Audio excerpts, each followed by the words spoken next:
Oi, gente, amigos e amigas, elucidações mais uma vez. Vamos até a cidade de Goiânia, Goiás, falar pela primeira vez com a expositora espírita Ivânia Heiske. Ela que é da Federação Espírita do Estado de Goiás, ela que também faz parte da diretoria, uma das diretoras da Federação Espírita de Goiás. E o tema também, importantíssimo, ao tema. O poder da vida é o tema de hoje. Querida e amiga Ivânia, seja bem-vinda na cidade de Uberlândia, para toda a região, para todo o Brasil. Seja bem-vinda, amiga. Muito obrigada, Mauro. É uma alegria estarmos aqui conversando com esse público do Elucidações Espíritas. Muito bem. Você terá agora 10 minutos para levantar esse tema, o porquê da vida. Em seguida, eu começo a fazer pergunta para você. Tudo bem, amiga? Tudo Fica à vontade. certo. Pois é, quando nós pensamos nessa questão do porquê da vida, muitas vezes nós estamos vivendo momentos difíceis e se a pessoa ela não tem uma fé inabalável, se ela não tem o recurso da vinculação com a religiosidade, da crença num poder maior que é Deus, o nosso Pai Criador, essa pessoa muitas vezes se vê naquele desânimo e pensa, mas por que que eu estou vivendo? Muitas vezes nós ouvimos até assim, eu não pedi para nascer. Porque nós sabemos que é um equívoco, porque nós imploramos, na verdade. Porque a vida, ela é um momento importantíssimo em que nós estamos aqui encarnados. Quando nós falamos de vida, nós consideramos a partir do momento em que Deus nos cria como espíritos simples e ignorantes, todos da mesma forma, mas destinados à perfeição. A partir do momento em que nós somos criados como espíritos imortais, nós nunca deixaremos de viver. Então, isso é a vida. Mas a vida, nesse nosso processo evolutivo, ela vai se alternando, ora encarnados, aqui na vida material, ora desencarnados, prosseguindo no mundo espiritual. E nós vamos entender que tudo que nós vivemos aqui tem um porquê. Nada é por acaso. Não existe injustiça no mundo. Mas essa inquietação do homem de se questionar o porquê das coisas, ela vem desde antigamente. Antigamente nós sabemos que os homens eles não tinham uma melhor compreensão de Deus, então vinculava-se aos fenômenos da natureza. Os nossos antepassados, os antigos, eles atribuíam, por exemplo, o trovão, o raio, a lua, o sol, como se fossem deuses. Então, o deus sol, a deusa lua, o deus do mar, o Deus trovão, exatamente porque a compreensão ainda era muito limitada.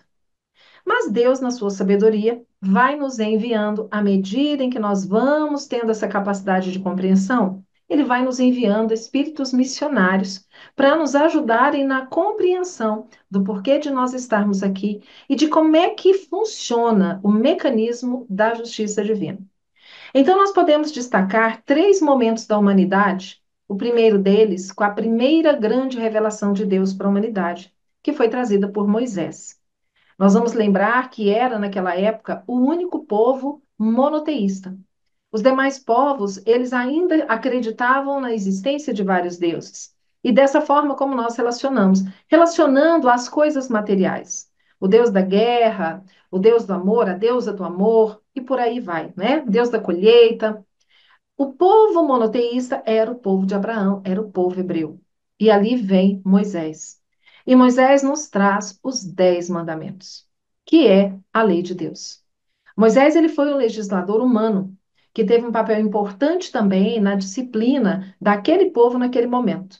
E foi um instrumento usado por Deus, pelos espíritos, para trazer aquela regra de conduta adequada àquele momento, os 10 mandamentos. E também esse povo, eles acreditavam em muitas profecias, existiam muitos profetas. E havia uma promessa da vinda de um Messias, que iria salvar aquele povo do que eles imaginavam que fosse o cativeiro em que eles viviam, subjugados pelo Império Romano na época, nessa época em que nasce Jesus, que vem como sendo o portador da segunda grande revelação de Deus para a humanidade. Jesus então nasce no meio desse povo monoteísta que esperava um Salvador, um Messias, E a partir do momento em que ele começa o seu trabalho missionário, ali por volta dos 30 anos, ele começa a abalar as estruturas de toda aquela comunidade, daquela sociedade. Porque ele veio dizendo que dos 10 mandamentos de Moisés, e ele tinha vindo não para derrubar a lei, mas para cumpri-la e complementá-la, ele dizia que ele poderia resumir os 10 mandamentos em dois: amar a Deus sobre todas as coisas e amar ao próximo como a si mesmo. E ali ele dizia que nesses 2 mandamentos estavam toda a lei e todos os profetas. E Jesus veio mostrando que muito daquilo que os judeus cultivavam eram apenas hábitos exteriores. Essa questão de preservar o sábado, quando ele realizava curas no sábado, e ele era questionado dizendo: Mas como? O sábado é sagrado, no sábado não se pode trabalhar. E aí ele questionava e dizia: Mas vocês alimentam as suas mulas, dão de comer e de beber, e nós não vamos atender a um desses filhos de Deus? Então Jesus ele chegou dando visibilidade para aqueles que eram invisíveis, respeitando as mulheres, estando junto com os caídos do caminho. E é claro que isso incomodou aqueles que estavam no poder, e eles trataram logo de crucificá-lo. Mas nós sabemos, né, que matou-se o corpo que Jesus usou aqui conosco, mas ele nos provou a continuidade da vida no terceiro dia após a crucificação, em que ele ressurge já no mundo espiritual. E Jesus, questionado pelos seus seguidores, pelos seus apóstolos, o que seria de nós quando ele partisse, ele disse que ele rogaria ao Pai que nos enviasse um outro consolador, que ficaria conosco eternamente e que viria para levantar o véu sobre tudo aquilo que ele havia dito e muito mais. Que ele chamou de o Espírito de Verdade. Então, nós identificamos como sendo esse consolador prometido por Jesus e que é também a terceira grande revelação de Deus para a humanidade, como sendo a doutrina espírita ou o Espiritismo. Porque o Espiritismo, cumprindo aquela promessa de Jesus, trouxe as vozes do mundo espiritual de forma imensa em vários pontos do planeta simultaneamente, vários espíritos se comunicando por intermédio de vários médiums, trazendo-nos as informações acerca da vida, a vida aqui no mundo material, a vida no mundo espiritual e também o relacionamento, as relações que existem entre esses dois planos, plano espiritual e plano material. E a partir desse momento, nós já não podemos mais alegar desconhecimento. Quando conhecemos o Espiritismo e estudamos as suas obras da codificação, que estão principalmente nos 5 livros publicados por Allan Kardec, que nós consideramos como as obras básicas ou obras fundamentais do Espiritismo, quando nós estudamos essas obras, nós vamos ter as respostas para aqueles questionamentos existenciais que a humanidade sempre se fez. Ali nós vamos entender quem somos nós, por que nós estamos aqui. Se nós já existíamos antes de estarmos nesse corpo físico, onde nós estávamos? Se a morte é apenas do corpo e nós, seres espirituais que somos, prosseguiremos vivendo, para onde iremos? E mais, por que que nós podemos observar tanta desigualdade no mundo? Por que que crianças nascem saudáveis, bonitas, inteligentes, em lares bem estruturados, e outras nascem em famílias desestruturadas, na mais absoluta miséria, muitas vezes acometidos por problemas físicos, mentais, espirituais? Como é que Deus seleciona quem vai nascer assim, quem vai nascer da outra forma? O Espiritismo, então, ele chega para nós trazendo essas respostas para esses conflitos existenciais, exatamente porque a doutrina vem levantando o véu sobre aquilo que Jesus já tinha nos ensinado, porque o Espiritismo nada mais é do que o cristianismo redivivo, mas vai trazendo de forma mais clara, mais fácil para a nossa compreensão, a lei de Deus. E mais do que nunca nós vamos entender que Deus é um Pai de amor, é um Pai de misericórdia, que ama a todos os seus filhos e que quer o nosso bem e o nosso crescimento. Em síntese, né, nós poderíamos dizer que por aí começa esse entendimento do porquê da vida. Muito bem, Ivana Heisker, né? Cidade de Goiânia, estado de Goiás. Ivana, é o seguinte, por que existe esse planeta Terra tão sofrido, difícil de ser vivido, cheio de dores, cheio de torturas? Foi necessário criar esse planeta? Foi necessário e é necessário ele não existir, porque aqui é muita miséria, é muita tortura, muita dor.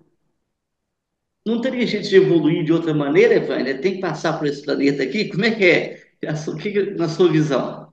Então, na verdade, quando Deus nos cria, né, e Ele nos destina à perfeição, Ele nos dá o livre-arbítrio. Nós temos o poder de escolher os nossos caminhos. Se nós estamos reencarnados num planeta como a Terra, porque assim como os espíritos evoluem, os mundos também evoluem. E os espíritos, eles estão encarnados em mundos que estão de acordo com o seu nível evolutivo. Nós observamos um planeta maravilhoso, um planeta lindo, de recursos naturais quase que infinitos, de belezas inestimáveis. O problema somos nós, seres humanos, que estamos aqui reencarnados. Mas a Terra ela está preparada para receber espíritos que ainda trazem dentro de si os vícios morais muito arraigados. Então aqui ainda predomina o orgulho, o egoísmo, a vaidade, a maledicência, a violência, todos esses sentimentos negativos que nós precisamos trabalhar para eliminarmos e substituir pelas virtudes. O amor ao próximo, o perdão, a paciência e por aí vai, a caridade. Se nós hoje estamos neste mundo, é porque nosso sentimento ainda está de acordo com esse nível evolutivo de mundo. Se nós fôssemos pessoas boas, se nós já fôssemos considerados como homens de bem, nós não necessitaríamos estar reencarnados aqui nesse planeta. Então, esse planeta ele é para nós uma escola, porque muitas vezes nós só aprendemos com a dor. Infelizmente, essa é a realidade. Nós podemos aprender com o amor ou com a dor. E muitas vezes a nossa escolha é a dor. Por quê? Porque nós somos rebeldes. Porque nós não aceitamos o caminho da porta estreita. Nós queremos o caminho da porta larga, como Jesus falou. A porta estreita quer dizer o quê? Renúncia. Abdicar muitas vezes do que é melhor para mim, para que seja melhor para todos. Abdicar de um benefício para mim, para que seja melhor para o outro. É a renúncia, é o amor, é a doação, é a caridade. Mas nós ainda estamos na faixa vibratória do orgulho, do egoísmo, da vaidade. Por isso, nós precisamos viver num mundo como esse, para aprendermos a lidar, às vezes, a dor nos disciplinando. Muito bem, eu quero agora mandar um recado para mamãe e papai. Olha, se você estiver na sua casa, você que é papai, mamãe, criança e adolescente, procure uma casa espírita mais próxima do seu lar e leve seus filhos para aulas de evangelização. Evangelização é muito importante no crescimento das pessoas. Você não conhece, você não consegue ver uma pessoa evangelizada usando drogas, fazendo maldade. Evangelização, eu posso dizer que é uma vacina contra o mal. Por isso, quem ama, educa. Quem ama, evangeliza. Faça isso. É melhor você levar seu filho hoje para uma religião do que você ter que buscá-lo amanhã na prisão. Lembra disso. Quem é evangelizado, criança orientada, recebe orientação espiritual e passa a ter no seu coração só coisas boas, edificantes para seu progresso espiritual. Vale a pena você fazer um investimento na sua criança, no seu adolescente, levando eles é, aos domingos nas casas espíritas mais próximas do seu lar. Faça isso. Outro recado é para você ser um voluntário do Núcleo Social Jesus de Nazaré. Clínica Jesus de Nazaré, entidade que atende pessoas da terceira idade e pessoas com transtornos mentais. São duas unidades, transtornos mentais e LPI, entidade de longa permanência para idosos. Você pode ser um voluntário, fazendo visita, levando doações. Você pode marcar uma visita pelo telefone 3235-8010. Sua ajuda é muito importante. Nós te aguardamos. Voltando a falar aqui com a Ivana, da cidade de Goiânia, estado de Goiás, com o tema O Porquê da Vida. Já que não tem jeito de evoluir e não passar por esse planeta, tem que enfrentar, né? E é melhor sofrer fazendo bem, né, Vânia? É melhor sofrer fazendo bem, né? Mas é difícil, esse mundo é triste, esse mundo... A dificuldade está no nosso interior. A grande dificuldade é as nossas mudanças de atitude, porque Jesus veio, que nem você falou, Jesus veio e colocou uma mudança de atitude nas pessoas, uma proposta de vida diferenciada que tinha as pessoas, o que as pessoas tinham naquela época e estavam vivendo naquela época, né? Ele fez uma proposta diferente, né? Até hoje essas propostas continuam aí. Mudança de atitude, vamos amar, vamos perdoar. Por que somos tão endurecidos, Vânia?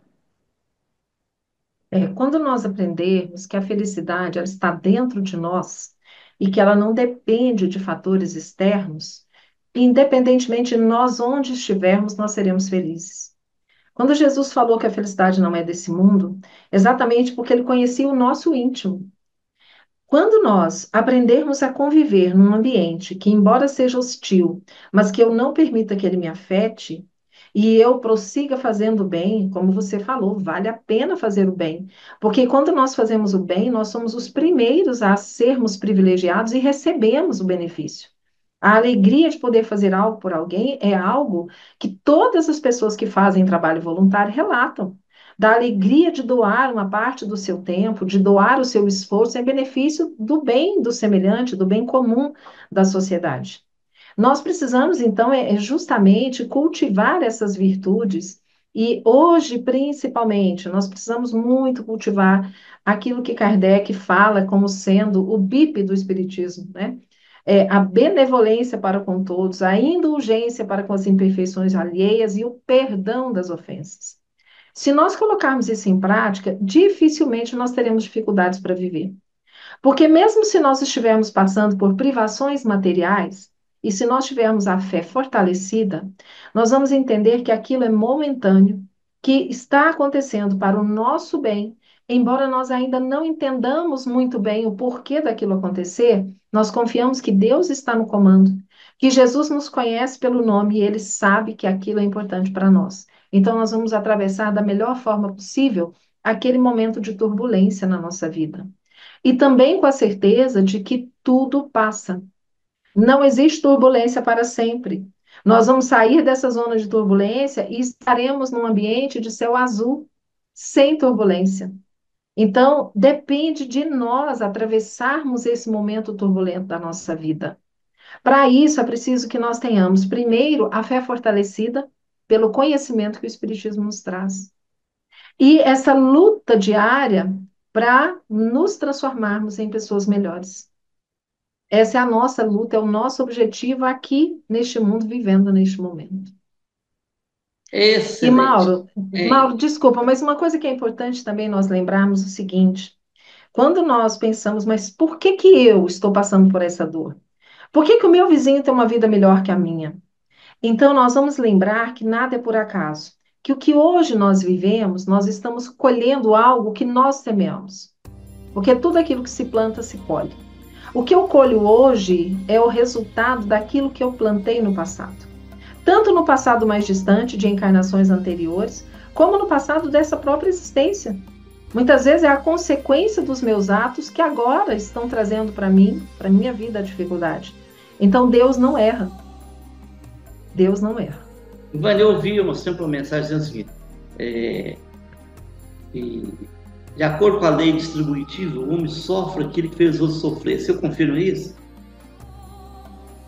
Mas isso não é absoluto. Absoluto. Porque nós vamos lembrar que o apóstolo Pedro, na sua epístola, ele fala assim, que o amor cobre a multidão dos pecados. Então, nós temos a opção de aprendermos pela dor, que é exatamente isso que você falou. É viver na pele aquilo que eu fiz o outro viver. Mas nós também temos a opção de escolher o caminho do amor, que é aprender a amar o outro, fazer o bem, no limite das nossas forças. Porque assim, demonstrando que nós já aprendemos a amar, não há mais necessidade da dor e do sofrimento na nossa vida. A dor e o sofrimento, eles são fatores para nos despertar para a necessidade de mudança. Muito bem, Vânia, gostamos muito. Foi importante a sua participação. Em outro momento você retorna com outro tema, que você tem vários temas aí, não é uma grande expositora. Eu vou te ligar em outros momentos e a gente marcar outras entrevistas, tá bom? Tá certo, muito Fique com prazer. Deus, um forte abraço para você. Muito obrigado, um abraço a todos. Estamos indo embora. Semana que vem tem mais. Fique com Deus e um forte abraço.